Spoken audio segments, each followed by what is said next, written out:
Quelques grammes de bonheur à consommer sans modération. N'hésitez pas à liker, commenter et n'oubliez pas de vous abonner et activer la cloche. C'est parti! Quelques grammes de bonheur. Quelques grammes de bonheur. Quelques grammes de bonheur. Quelques grammes de bonheur. Quelques grammes de bonheur. Quelques grammes de bonheur. Quelques grammes de bonheur. Quelques grammes de bonheur. Quelques grammes de bonheur.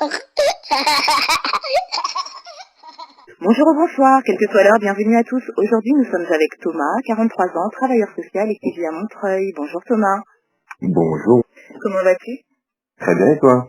Oui, ça va, merci. Que faisais-tu à l'instant avant que je ne t'appelle? Je prenais mon petit déjeuner et je t'avouerais que pendant que je réponds à ton interview, je fais aussi un peu mon ménage. Ah bah, y a pas de souci, tu es multitâche. Bon, et après, je me prépare aussi à aller travailler. Je vais travailler cet après-midi. Justement, parlant de travail, tu es travailleur social, dans quel domaine?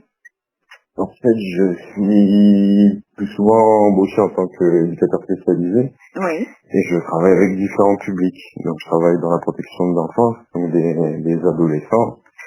Je travaille aussi avec un public atteint de handicap. Oui. Le plus souvent troubles du syndrome autistique ou un peu moteur.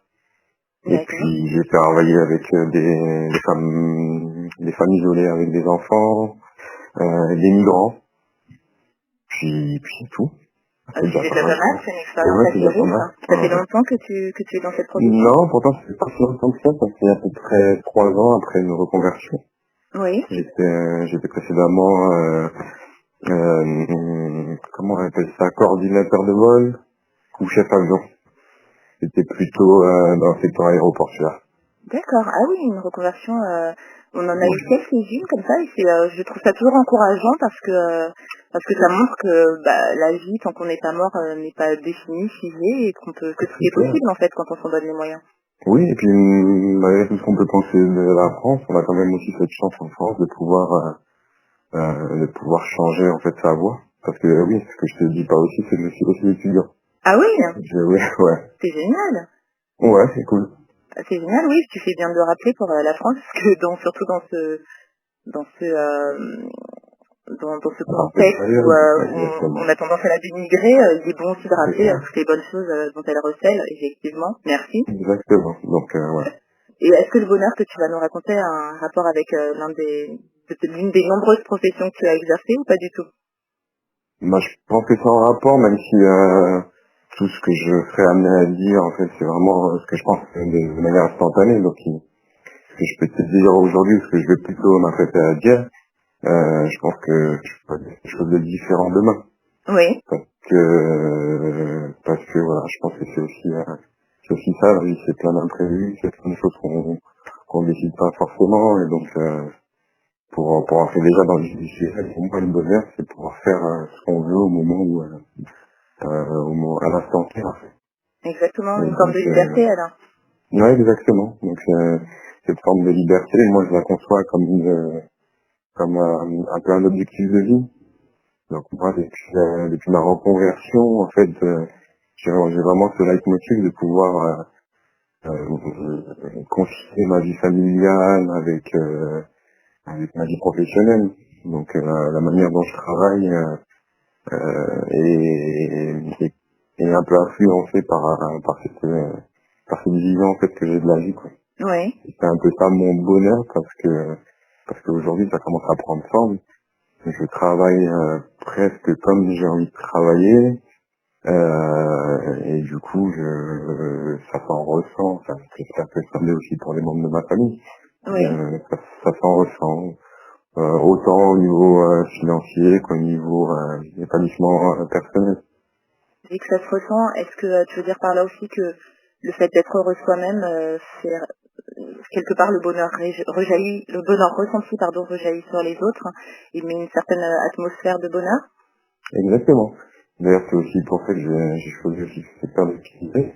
Et voilà, c'est un secteur que j'affectionne depuis longtemps. C'est-à-dire que même lorsque j'ai exercé ma précédente fonction à l'aéroport, il y avait quand même cette fibre sociale qui était en moi. Oui. Et donc du coup, à la suite d'un licenciement j'ai fait le choix, on va dire, du cœur, même si c'est aussi peut-être aussi un choix de raison.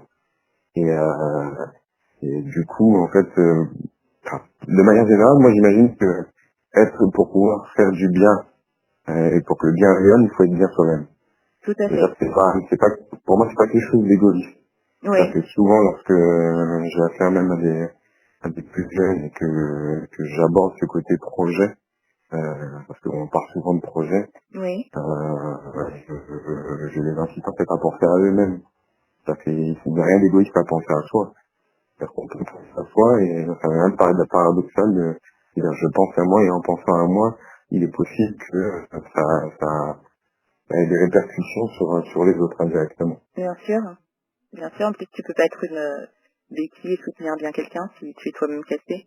Exactement, on parle souvent de fondation quand on parle de bâtiment. C'est avoir une bonne fondation.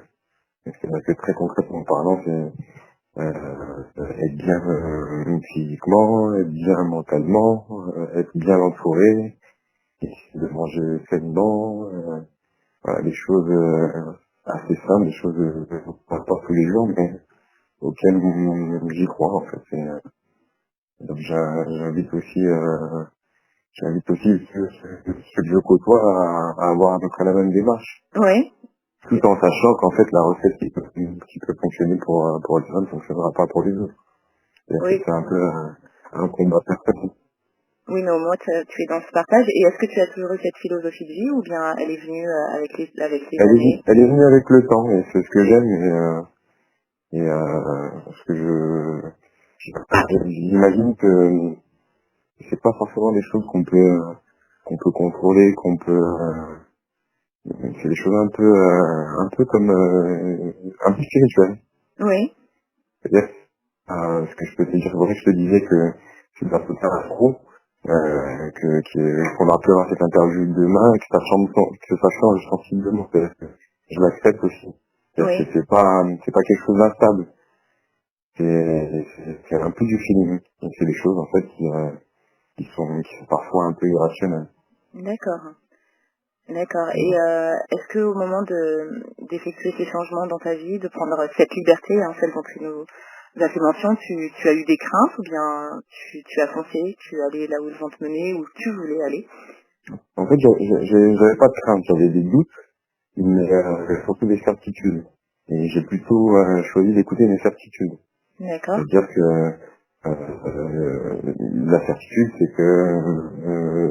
c'était que j'étais quelqu'un de travailleur. Oui. Et je le faisais je faisais les choses pour des raisons précises. Donc, c'est-à-dire que pour mon bien-être, celui de ma famille. Les choix étaient motivés par ça. Et donc, je savais que ça allait être difficile de faire certains changements dans ma vie.